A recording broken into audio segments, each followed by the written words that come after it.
بسیار عالی و بسیار ترکیبی. بچه خود سوال بسیار بسیار نکتهش سریعه، ولی فرایند حل سوال یه مقدار میره تو فصل 4 دهم.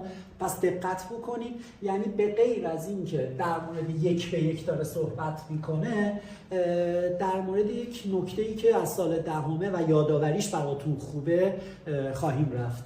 میگه یه تابع درجه دوم در یه بازه‌ای میخوایم 1 به 1 باشه. دقت بکنید، ما یه جمله‌ای داریم برای آنکه توابع درجه دوم در یک بازه فرضی 1 به 1 باشن و یا یک نوا باشن، که بچه‌های 11 فقط اون قسمت 1 به 1 رو دقت بکنن. برای اینکه یک تابع درجه دوم در یه بازه فرضی چی باشه؟ 1 به 1 باشه، باید طول رأس سهمی در بین بازه داده شده قرار نگیره. خب پس من طول رأس سهمی رو پیدا بکنم. بچه‌های گلم رأس سهمیمون اینجا چقدر میشه؟ منفی بی بر 2 دیگه. بی شما 50 - 1 منفی بی میاد 1 - 50 بر منفی بی بر 2 آتون آب اضافه 1 میشه 2 آب اضافه 2. باید طول رأس سهمی در اون فاصله قرار نگیره تا تابع چی باشه؟ 1 به 1 باشه. خب ما میاییم طول رأس سهم، اگر ما بخوایم در این فاصله قرار نگیره، یعنی یک بار باید کوچکتر مساوی منفی 4 رو حل بکنیم، یک بار هم باید بزرگتر مساوی 3 رو حل بکنیم. خب ما بیاییم برای این سوال 1 به 1 نبودن رو به دست بیاریم. خب مخالفش میشه 1 به 1 بودن دیگه، درسته؟ خب پس میام 1 - 50 بر 2 آب اضافه 2 رو در این فاصله چی قرار میدم بچه‌های عزیزم؟ منفی 4 تا 3. خب تو این فاصله الان 1 به 1 نخواهد بود، درسته؟ برعکس این خواهد بود 1 به 1 دیگه. خب ببینید این رو چطوری حل بکنم برای شما. خب شما برای حل این نامعادله باید یک بار این برای حل بکنید، یک بار این برای حل بکنید و بینشون چی بگیرید؟ اشتراک بگیرید. خب یه مقدار طولانی میشه. بچه‌ها یه چیزی یادآوری میکنم، معادلاتی که به صورت ایکس های مابین آ و ب بود، درسته؟ برای اینکه اینو به صورت قدر مطلق در می آوردید، می اومدید میانگین این دو عدد رو از همه جا کم میکردید. بچه‌ها میانگین این دو عدد میشه منهای 1 دوم. از همه جا کم بکنید یعنی از اینجا هم کم بکنید، یعنی 1 منهای 50 بر 2 آب اضافه 2 دارید منهای 1 دوم رو کم میکنید ها. پس میشه یعنی منهای 1 دوم. از اینجا هم کم میکنید 3 منهای 1 دوم میاد 7 دوم. از اینجا هم کم میکنید منهای 4 منهای 1 دوم میشه منهای 4 به اضافه 1 دوم میاد منهای 7 دوم. این تعریف قدر مطلق رو به شما داد. چرا؟ اینجا رو میتونید بنویسید قدر مخرج مشترک هم بگیر بچهای گلم. اینجا 2 آب اضافه 2 مخرج مشترک میشه 1 منهای 50 به اضافه آب اضافه 1. این میشه کوچکتر از 7 دوم. میتونید این رو به صورت قدر در بیارید. 2 اینو با 2 این بزن بچهای گلم، بقیه‌اش خیلی خوشگله. بالا شده 2 منهای 4، 2 اینجا رو با 2 اینجا زدی آب اضافه 1 کوچکتر است از 7. خب بقیه‌شو ببین. آیا شما میتونید طرف این رو در قدر آب اضافه 1 صرف بکنید؟ بله، میشه قدر 2 منهای 4 کوچکتر از 7 تا قدر آب اضافه 1. این 7 رو میتونی به داخل قدر ضرب بکنید؟ بله، چون یک مقدار مثبتیه، میشه قدر مطلق 7 تا به اضافه 7. بچه ما اینجا یه نکته‌ای داشتیم، بازم میبینید اینا همشون نکته‌های دهمن. قدر مطلق F کوچکتر از قدر مطلق G، یک بار این دوتا رو با هم جمع میکردی، یک بار این دوتا رو از هم کم میکردی. یعنی برای حل این جمع این دوتا جوابش خواهد شد 3 آب اضافه 5، جمعش میشه 3 آب به اضافه 5 نه به اضافه 9. خوبه دیدم این عبارت رو که اشتباه نکنیم. یه بارم این دو تا عبارت رو از هم کم بکن.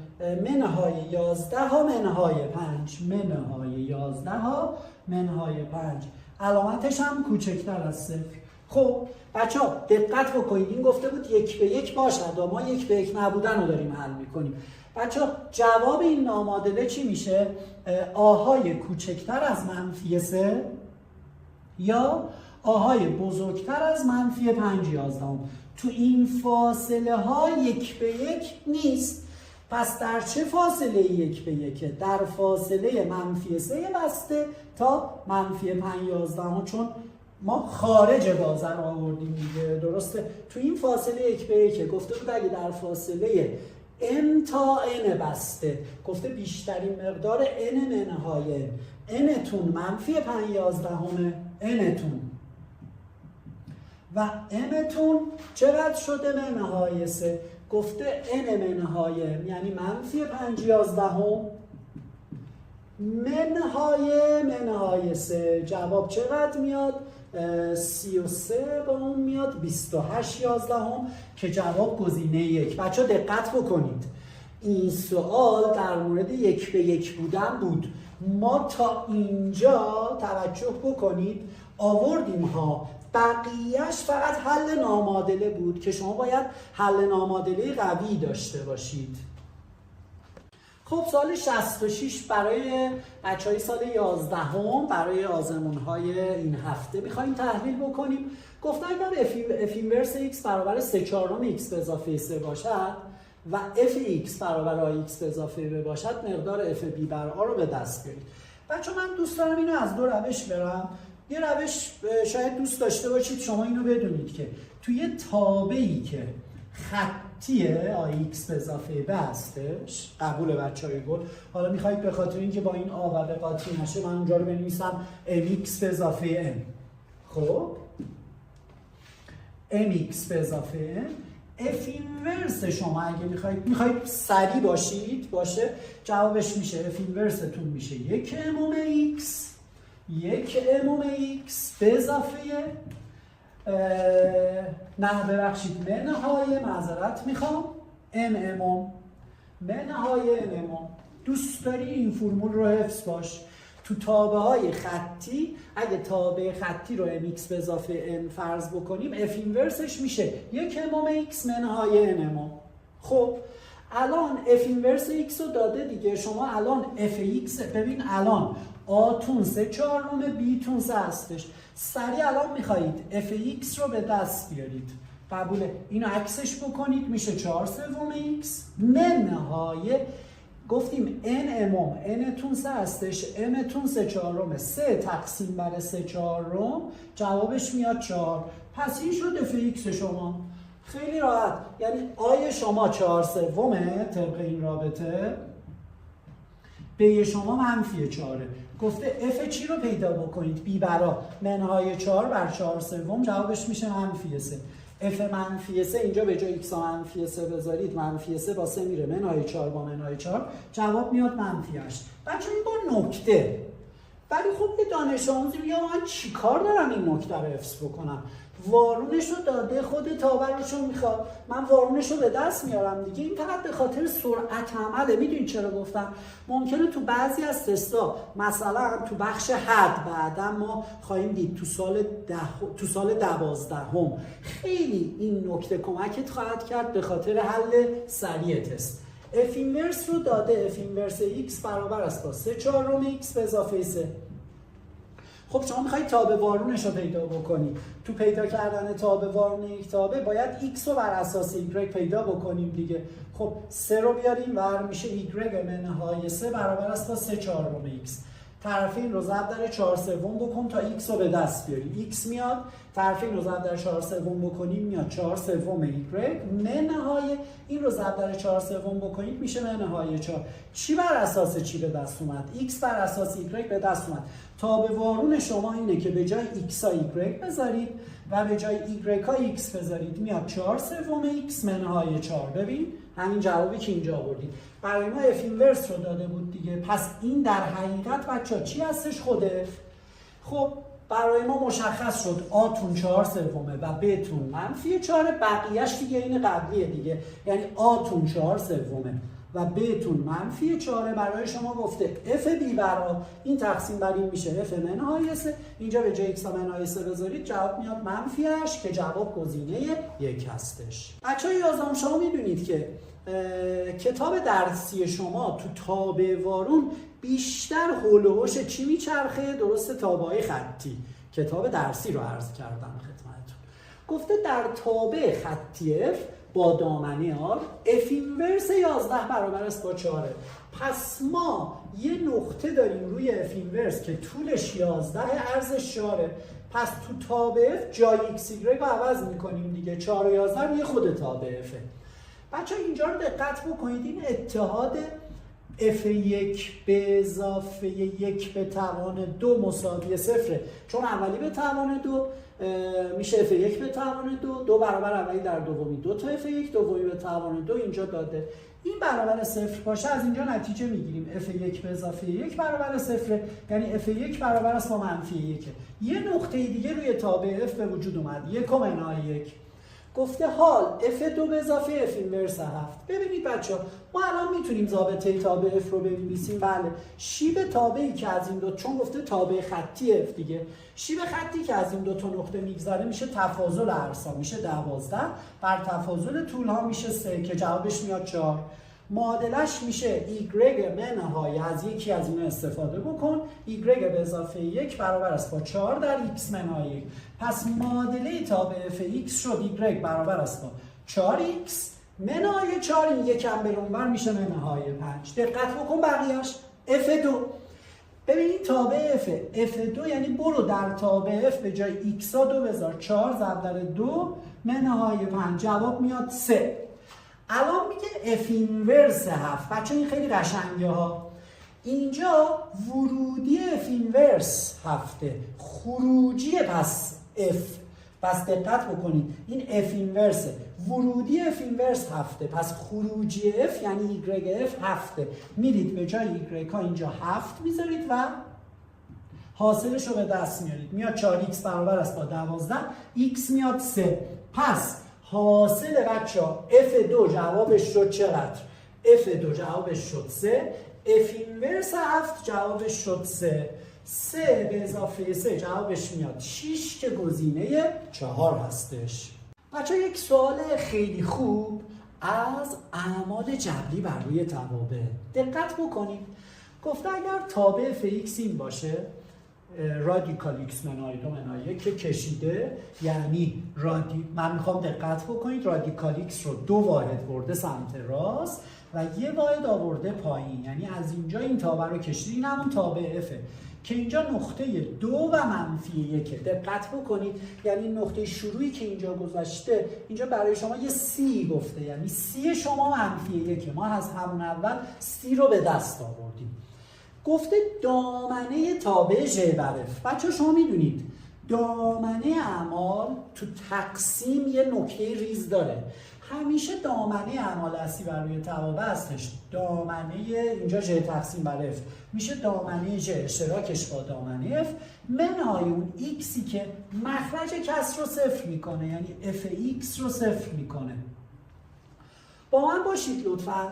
بچه دامنه تابع ژ، تابع ژ شما میدونید دامنه یعنی پراکندگی تابع روی محور ایکس ها. به تابع ژ این تابع خطیه. ببین ایکساش از صفر شروع شده، ایکساشو دارم خدمتتون عرض میکنم ها، رفته تا مثبت بی نهایت. و دامنه فهم که هم از اینجا میتونید بگید هم از اونجا میتونید بگید، زیر رادیکال باید یه مقدار مثبت باشه، میشه 2 تا مثبت بی نهایت. بچه اشتراک این دوتا، این قسمت میشه اشتراک 0 تا مثبت بی نهایت با 2 تا مثبت بی نهایت، میشه 2 تا مثبت بی نهایت، بجز اون ایکسی که مخرج کسر من رو صفر میکنه. مخرج کسر من همون اف اینجا هستش.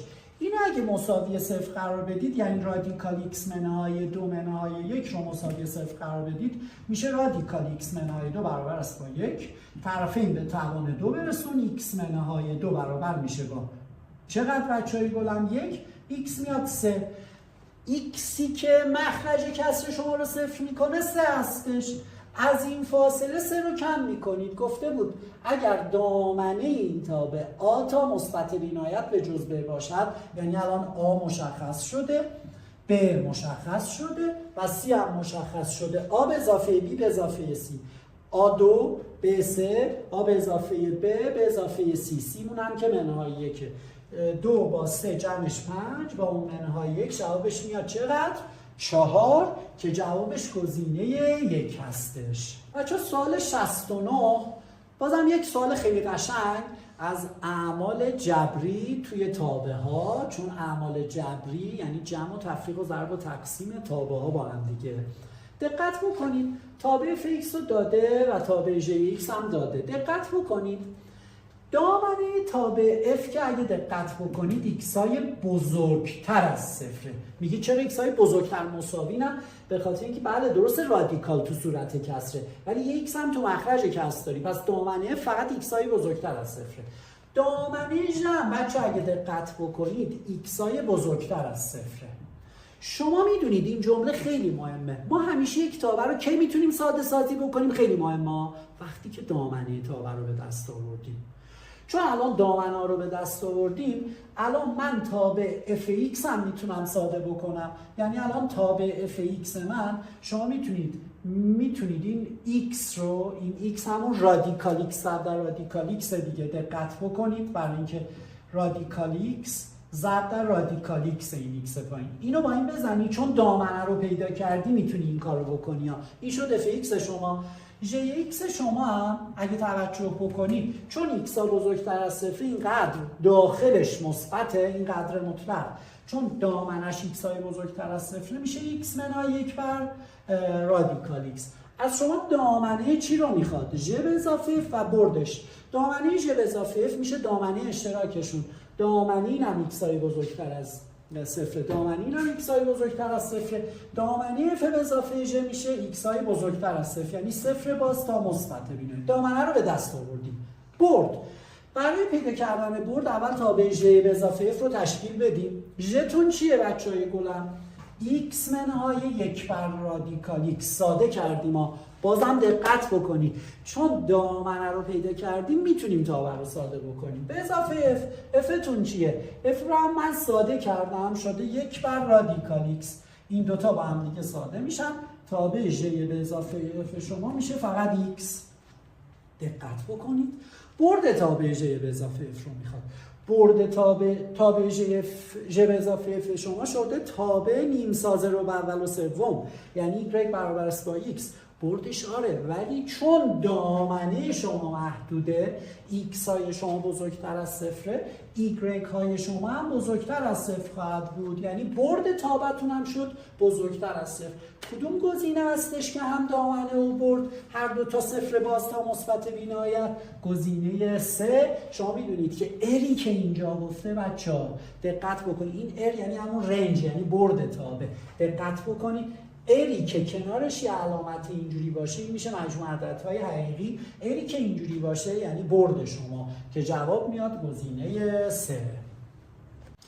بچه دقت بکنید سوال 70 یک سوال بسیار بسیار آسون ولی بسیار بسیار تحلیلی. الان دقت بکنید شما میدونید که توی اعمال اصلی بر روی توابع هر تابع از یک x و y تشکیل شده. این خیلی خیلی مهمه. x ها و y ها دستخوش چه تغییراتی میشن تو سال 11 هم؟ دقت بکنید وقتی برای شما میگه 2f تو یک تابع، وقتی برای شما میگه 2f رو پیدا بکنید، این 2 بر روی y ها تاثیر کرده، یعنی روی x ها تاثیر نکرده. وقتی میگه f به توان 3، این توان 3 فقط بر روی f ها تاثیر کرده، یعنی بر روی y ها تاثیر کرده، یعنی x های شما دستخوش هیچ تغییراتی نمیشن. الان دقت بکنید برای ما f رو داده، از ما f2x اینورسش رو خواسته. خیلی دقت بکنید ها. f2x اینورسش به اضافه fx بعد f اینورس x به توان 2 رو خواسته از شما. باید شما یکی که این عبارت ها رو به دست بیارید. بچه الان f رو دارید، f2 چی میشه؟ ببین دقت بکنید x ها دستخوش هیچ تغییراتی نمیشن و y ها به توان 2 میرسن، یعنی f به توان 2 میشه، ببین xش دستخوش هیچ تغییراتی نمیشه، yش فقط به توان 2 میرسه، میشه منفی 2 و 16، 2 و 0، 1 و 4. میبینی y ها فقط به توان 2 میرسن چون f به توان 2، 3 و 1 و 0 و 9. بچه این شده f2. f2 اینورس فقط جای مؤلفه های اول و دوم عوض میکنیم بچه های گلم، یعنی میشه 16 و منفی 2. حتما اینا رو بنویسید. 4 و 1 جای مؤلفه های اول و دوم عوض میکنیم. این شد f2 اینورس. اف ایکس رو که اینجا داری دیگه لازم نیست به دست بیاری. این میگه اول اف اینورس رو به دست بیار. اف اینورس شما، ما خود اف اینورس رو نمیخوایم، ما اف اینورس به توان 2 رو میخوایم. اف اینورس رو به دست بیار، جای مؤلفه های اول و دوم عوض بکن، میشه 4 و چقدر؟ -2. بعد من می‌نویسم بعداً شما میتونی سر جلسه همونجوری وقتی اف اینورس رو به دست آوردی به توان 2 هم برسونی. ولی خب من می‌نویسم 4 و -2، 0 و 2 و -2 و 1، 1 و 3 و 3 و 0. الان این شد اف اینورس. اف اینورس به توان 2 یعنی فقط ایگرگ های شما دستخوش تغییرات میشه. یعنی میشه 4 و 4، 0 و 4، -2 و 1. میبینی فقط ایگرگ ها داره به توان 2 میرسه و 3 و 0. بچهای گل اینجاش قشنگه. مجموعه عضوهای، ببخشید گفته مجموعه عضوهای برد این تابع. بچه اینجا اعمال اصلی بر روی توابع است. انگار شما این یه تابع دیگه است، این که همون اف، این هم یه تابع دیگه است. به فرض شما اینجوری بگیرید، من میخوام اینجا اینجوری، به فرض شما این تابع رو تابع h در نظر بگیرید، اون همون f، این هم تابع ژ در نظر بگیرید. ببخشید ژ نمیتونید در نظر بگیرید چون ژ رو اینجا داده برای شما. میتونید اینو مثلا تابع ت در نظر بگیرید، یعنی تابع ژ x که همون h به اضافه f بر ت هستش. شما باید این تابع رو درسته به دست بیارید. اعمال اصلی بر روی توابع هستش. تو اعمال اصلی بر روی توابع ایکس ها چی میشن؟ ایکس های مشترک. شما فقط به ایکس های مشترک این در حقیقت ببین این همون اچ، من کنارش می نویسم اف که خود اف، این هم ت گرفتم. ببین به یکیش نگاه بکنید کافیه. بین این، بین اچ و اف و ت ایکس های مشترک رو نگاه بکن. مثلا از خود همین اف، آیا -2 تو اینجا وجود داره؟ نه. پس دیگه لازم نیست بری تو یکی نگاه بکنی، ایکس های مشترکت نیست. آیا 2 تو اینجا وجود داره؟ بله اینجا وجود داره. ببینیم اینجا وجود داره؟ نه خیر. پس 2 هم ایکس مشترک نیست. 1 تو اینجا وجود داره؟ بله تو اینجا وجود داره، تو اینجا هم وجود داره. پس ایکس مشترک شما یکیش میشه 1. برو جلو 3 تو اینجا وجود داره؟ نه خیر. پس دیگه لازم نیست تو یکی نگاه بکنی. 0 تو اینجا وجود داره، تو اینجا هم وجود داره. پس ایکس ها همیشه تو اعمال اصلی توابع ایکس ها میشن ایکس های مشترک شما. ایکس ها رو برداشتی بقیهش h1 جوابش چقدر هستش بچه ها؟ 3 به اضافه f1 جوابش هستش -2. بعد t1 این هم که t1 هم جوابش 9. 3 منهای 2 نهم بردش شد 1 نهم. اینجا h0 شما جوابش چقدر خواهد شد بچه ها؟ h0 جوابش 2 به اضافه f0 شما جوابش 3 هستش. بعد t0 تأمینه، t0 شما 4. جواب این هم میشه 5/4. برد مجموعه این تابع شما 1 نهم و 5/4. مجموعه بردها رو خواسته، یعنی 1 نهم به اضافه 5/4. مخرج مشترک بگیر 36. 4 به اضافه 45، 4 به اضافه 45 میاد 49 داریم دیگه. بله 49 36 جواب گزینه 4. بچه یک سوال تحلیلی خیلی خوب بود، چندین بار این سوال رو دقت بکنید. گفته اگر آ باشه 1 و 2 و 3 و 4 و F باشه، ببینید دقت بکنید خیلی مهمه. این نوشتاریه که شما تو سال دهم با این نوشتار آشنایید. این زوج مرتبه، اینا مؤلفه‌های اولن، این مؤلفه‌های دومه. میگه ایکس ها متعلق به آ باشه، یعنی به جای ایکس ها شما میتونید 1 بذارید چون آمون 1 و 2 و 3 و 4 دیگه. 1 بذارید ایگرگتون منهای 2 برابرش به اضافه f، منهای 2 برابر 1 به اضافه f میشه 5. به جای x 2 بذارید منهای 2 برابرش منهای 4 به اضافه f جواب میشه 3. 3 بذارید منهای 2 برابرش میشه منهای 6 به اضافه f 1. 4 بذارید منهای 2 برابرش به اضافه f میشه منهای 1.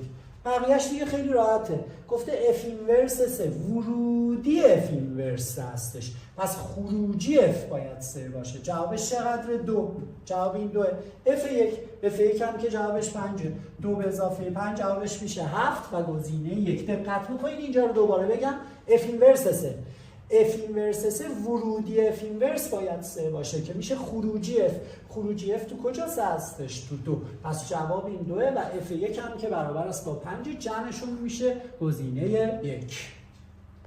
بچه سوال 78 خیلی سوال قشنگیه، خیلی راحته، شما بدون هیچ زحمتی به راحتی میتونید بگید جواب گزینه 4. ولی من یعنی زیاد تحلیل نکنید، من میخوام یه ذره تحلیل بکنم چون خب من معلمم و هدف از این گروه آموزش یه چیزاییه دیگه. من اینو چندین بار همیشه به شما میگم، مثلا هدفم اینجوری نیستش که هولکی یک تستی رو حل بکنم و بگم که خب من این تست رو تو 30 ثانیه حل کردم. اصلا همچین بهونه‌ای ما نداریم. من معلم شما و من میخوام این سوال رو کامل برای شما توضیح بدم. گفته اگر اف و ژ دو تابع خطی غیر ثابت، مثلا تابع اف ایکس باشه آ ایکس به اضافه ب، میدونید غیر ثابت یعنی چی؟ یعنی این آ مخالف صفر باشه، چون گفته غیر ثابت دیگه، چون اگه آ صفر باشه میشه یک تابع ثابت. و ژ ایکس هم در نظر بگیرید، مثلا 3x به اضافه د، چون غیر ثابت گفته 3 مخالف صفر. تا اینجا خوندیم. و اف بر ژ تابع 1 به 1. بچه‌ها اف بر ژ شما دقت بکنید، اینا رو به هم تقسیم بکنید میشه یک تابع هموگرافیک. خب ببینید یه جمله‌ای بهتون بگم، تابع‌های هموگرافیک همواره 1 به 1 هستن به غیر از زمانی که تبدیل به تابع ثابت بشه. کی تبدیل به تابع ثابت میشه؟ یعنی وقتی که آدمنهای B3 صفر باشه، چون گفته 1 به 1 باشه پس باید آدمنهای B3 مخالف صفر باشه.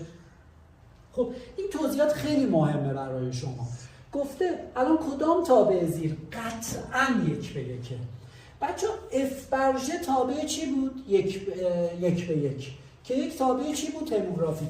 ژ بر اف هم عکس این میشه دیگه، باز هم میشه یک تابع هموگرافیک. پس این تابع قطعا 1 به 1.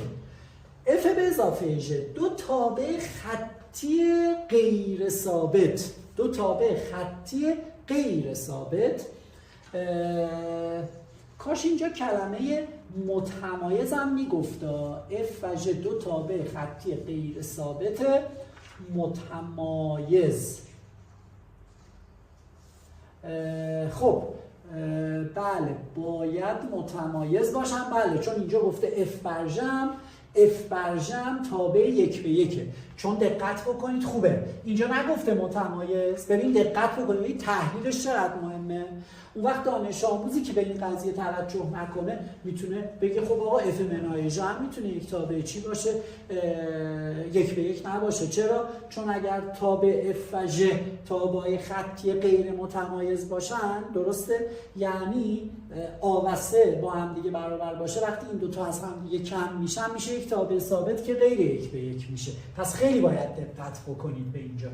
خب پس این که 1 به 1 اف به اضافه ژ دو تابع خطی با هم دیگه جمع بشن، یه تابع خطی به وجود میاره که تابع خطی هم 1 به 1 هم. اینم اوکیه، پس اینم اوکیه، یعنی اینا 1 به 1 هستن. ها گفته کدوم تابع 1 به 1 نیست. اف منهای ژ دو تابع خطی از هم دیگه کم بشن، حتما یک تابع خطی به وجود میاره طبق اطلاعات مسئله ها. شما الان میگی دو تابع خطی که شیباشون با هم دیگه برابره، اگه از هم دیگه کم بشن چه اتفاقی میفته؟ درست اون وقت میشه یه تابع ثابت. نه، چون اینجا گفته اف بر ژ گفتم تابع 1 به 1 توضیحاتش رو دادم. اینم اوکیه، حتما 1 به 1 هستش. اف ضرب در ژ دو تابع خطی اگه در هم ضرب بشه میشه تابع درجه دوم که شما میدونید تابع درجه دوم 1 به 1 نیستن مگر اینکه دامنه‌هاشون رو محدود بکنیم که دامنه محدود نکرده. پس جواب گزینه 4 که قطعا 1 به 1 نیست. خب بچهای گلم این سوال خیلی خوبه، بازم مربوط به اعمال اصلی هستش، اعمال جبری. اف رو داده با دامنه 1 و 2 و 3 و تابع اف منهای ژ رو داده با دامنه 1 و 3. ببینید دقت بکنید، من میخوام اینو به اینجا توجه بکنید. اف رو داده، اف منهای ژ رو داده، ما میتونیم ژ رو به دست بیاریم و این نمیخوام اصلا ژ رو به دست بیارم. دقت بکنید من از اینجا من میخوام به این نکته هم توجه بکنید. دامنه اف 1 و 2 و 3 هستش، دامنه اف منهای ژ که همون دامنه اف اشتراکش با دامنه ژ هستش فقط شده یک وسه. پس یک وسه حتما باید تو تابع ژ هم وجود داشته باشه که همینا رو از من میخواد. لازم نیست برید شما تابع ژ رو خودش رو به دست بیارید. مگه من اینجا نمیتونم بگم f1 منهای ژ1 من جوابش شده منهای 4؟ چرا؟ چون تو تابع f منهای ژ زوج مرتبی که تولید کرده xش 1 ایگرگش منفی 4 دیگه، یعنی f1 منهای ژ1 من شده منهای 4.